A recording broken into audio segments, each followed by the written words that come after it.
শিশুটার বয়স ৩ বছর। মা চিন্তায় পড়ে গিয়েছেন, কারণ এই শিশুটার রাতে পা ব্যথা করে ম্যাসেজ করে দিলে আরাম লাগে। মা মনে করতেছেন যে এই শিশুটার বাতজ্বর হয়েছে কিনা বা আর্থ্রাইটিস হয়েছে কিনা। দেখেন, এরকম শিশু কিন্তু আপনারও আছে এবং আপনিও চিন্তায় পড়ে গিয়েছেন, কি করবেন। চলুন আজকে আমরা বিস্তারিত জেনে নেই।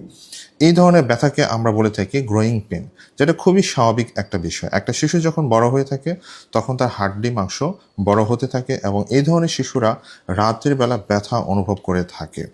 ম্যাসেজ করে দিলে আরাম লাগে। এই ধরনের ব্যথা সাধারণত পায়ে হয়ে থাকে এবং দুই পাশে একইভাবে হয়ে থাকে। শিশুদের আর্থ্রাইটিস থাকে না, অর্থাৎ জয়েন্টে কোনো সমস্যা থাকে না।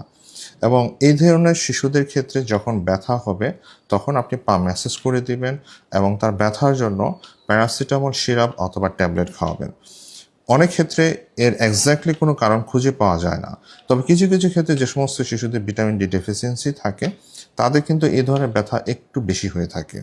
সুতরাং এই ধরনের ব্যথা যদি আপনার শিশু হয়ে থাকে, বিশেষ করে রাতের বেলা ম্যাসেজ করে দিলে ভালো থাকে, ফিজিক্যাল ফাইন্ডিংস সব কিছু নর্মাল আছে, তার কোনো জ্বর নাই, আদারওয়াইজ আপনার বাবু প্লেফুল অ্যাক্টিভ, এটাকে আমরা গ্রোয়িং পেইন বলে থাকি।